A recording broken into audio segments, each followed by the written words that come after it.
pickup trucks built to serve. Back here, first things first, we are joined by former Pro Bowl linebacker Bart Scott. Welcome this morning, Bart. Hello, brother. Good to have you on a Friday morning. Understated look today. Yeah, Kunamatana. Running out of gear. No. looking very autumnal right there with the browns and the orange. Let me spread that out. You know what I'm saying? It's your problem-free philosophy. I see. I like it. All right, Bart, we're going to start with an interesting matchup this weekend. Packers and Panthers 2 weeks ago. This could have been a Green Bay lock. But the Packers are coming off an embarrassing loss to the Chargers.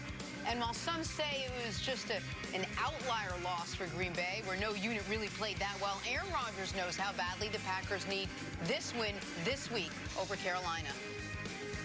The week's a lot sweeter when you win. I can promise you that. The scotch tastes better. The sand feels better. You know, everything's better. But this is an important one for us to bounce back. I always find that scotch tastes better after the Packers Aaron Rodgers drinks fantastic scotch. I'm sure all his Best scotch in the world. Coming off wins or losses, I'm sure his scotch tastes pretty good. Do you expect Aaron Rodgers to be drinking good scotch this weekend? You think the Packers bounce back against the Panthers? I do. I know people don't want to hear, but sometimes going out to the West Coast, playing on a different time zone, and feeling yourself a little bit with a young football team that's 7-2, sometimes you start feeling yourself and you get humbled, and the team jumps on you fast and you don't have the answers for it. I think that Mike Pettine's going to come out and do a great job in taking away McCaffrey. McCaffrey's the key to that offense. They're going to make sure they bracket him and make sure Kyle Allen, who's thrown 4 interceptions in the last 2 games, they're going to make him beat him and make sure that you can play the outside coverage. They'll bracket him and do all kinds of things to confuse Kyle Allen to see if he can step up and lead this team. They've had a pretty leaky run defense, though. Are you just that confident that they'll be able to just stop McCaffrey? Well, what I'm saying is they're going to load the box. They're going to bring a safety down. They're going to bracket McCaffrey with a linebacker and a safety, and they're going to make sure that they make it a tough day for him, meaning that, when you think about the outside, Zaire Alexander's going to have the tough sledding to lock up. They're going to make sure that the defensive ends, if he swings out, they chip him. They're going to make sure that he's harassed wherever he goes. Well, here's the thing. It's not a foregone conclusion that the Green Bay Packers are going to win this division. So to answer your question, Jenna, they better bounce back because the Minnesota Vikings are clipping on their heels. Now, I know that the Packers have the head-to-head tiebreaker, but there's still another date on the schedule with the Vikings, so we'll have to see how that all plays out. But looking at last week's game out in L.A., I can't ignore what I saw from this Packers offense. I mean, they let the pass rush from the Chargers, Melvin Ingram, Joey Bosa, run roughshod over their quarterback, and you saw how limited Aaron Rodgers was in his production. He had a career-low 61 passing yards going into the fourth quarter. So the formula is out there in terms of how to beat Aaron Rodgers. First of all, you want to play keep away, try to limit his possessions. Can the Carolina Panthers do that? Absolutely, because they have one of the most productive running backs, if not the most productive running back in the NFL in CMC. So that Packers run defense is awfully leaky. Did you just call him that? What do you mean? CMC, that's a new one. No. I mean, it's going around. Take credit for it, it's a thing. Run CMC. Take credit for it. Run CMC. I mean, halfway through the season, he's got over 1,200 yards, 1,200 yards from scrimmage and 13 touchdowns. So you can give him a nickname when he's balling like that. But, I mean, this Panthers team is equipped to do what it takes to be able to give the Green Bay Packers problems. They can run the ball against that suspect Green Bay front seven, and then they can get after the quarterback. And, oh, by the way, the Carolina Panthers are leading the NFL in sacks, and they're getting back their leading sack man, Mario Addison, who had to spend some time away from the team because he's dealing with a family tragedy. But this Carolina Panthers team is a sneaky good team. Green Bay better be careful. Listen, Panthers defense, everything you said about them, I agree. And the Christian McCaffrey stuff, everybody knows how awesome he is. And he is having the type of season a running back has to have in order to be in the MVP discussion, which is record-breaking. He's on pace for 1,700 yards rushing, 700 yards receiving, and as you said, 26 total touchdowns. If he keeps that up, he will be in the MVP discussion, no matter what Russell Wilson, Aaron Rodgers, any of the quarterbacks do. The reason I like the Packers in this game, though, is the reason that I said the Panthers are going to end up regretting moving on from Cam Newton in a year. It is a game like this where if you've got a legitimate NFL quarterback, the Packers would be in real trouble because they have to sell out against the run. McCaffrey's too good, and the run defense is too leaky, to your point, Jenna, to be able to stop him without putting 8 in the box, without putting extra attention.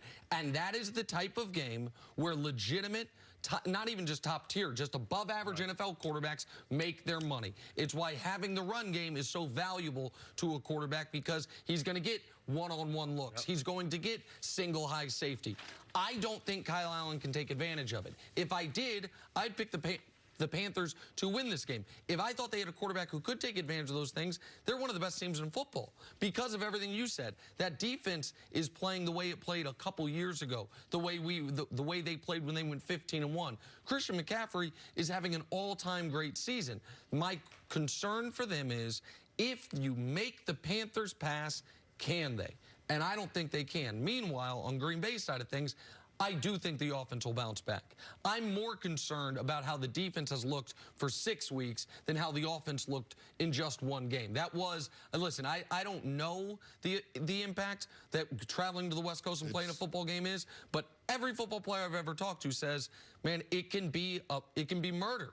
And whenever you look at the point spread, it accounts for it. Like, people expect every once in a while a team goes out west and just doesn't wake up. That is what I think happened to Green Bay.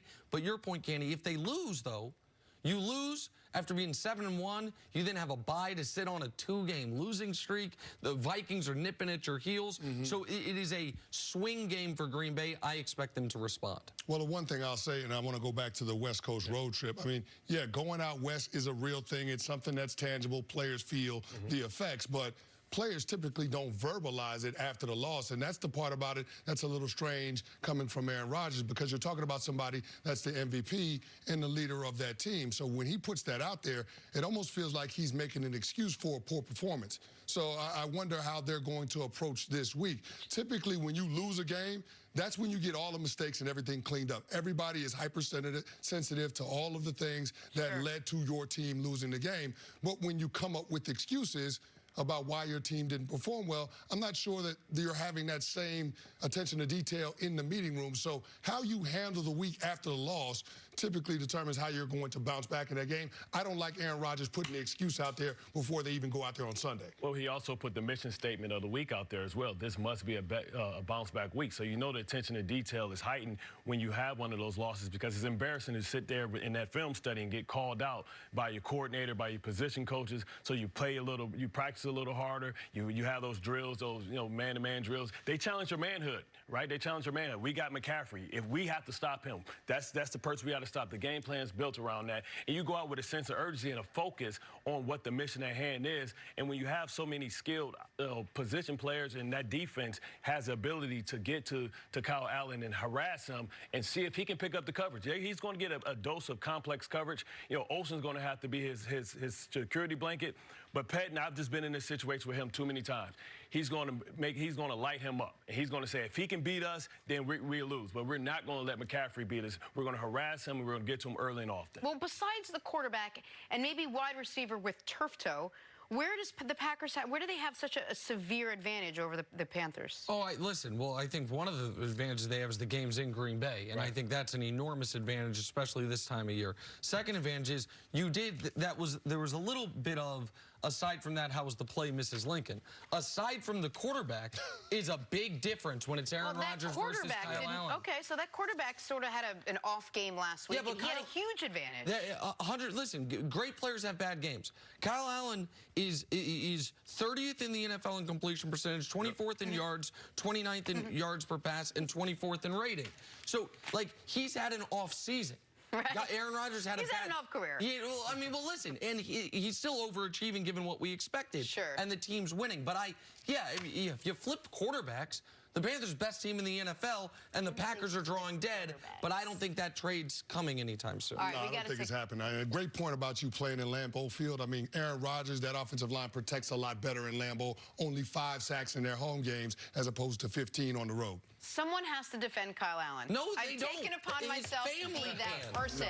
No, Nobody needs to defend Kyle Allen. Coming up, I rode Case Keenum so far, he's almost out of the league. Yeah, exactly. Coming up, have we been underestimating the Raiders? That's next on First Things First. That happened.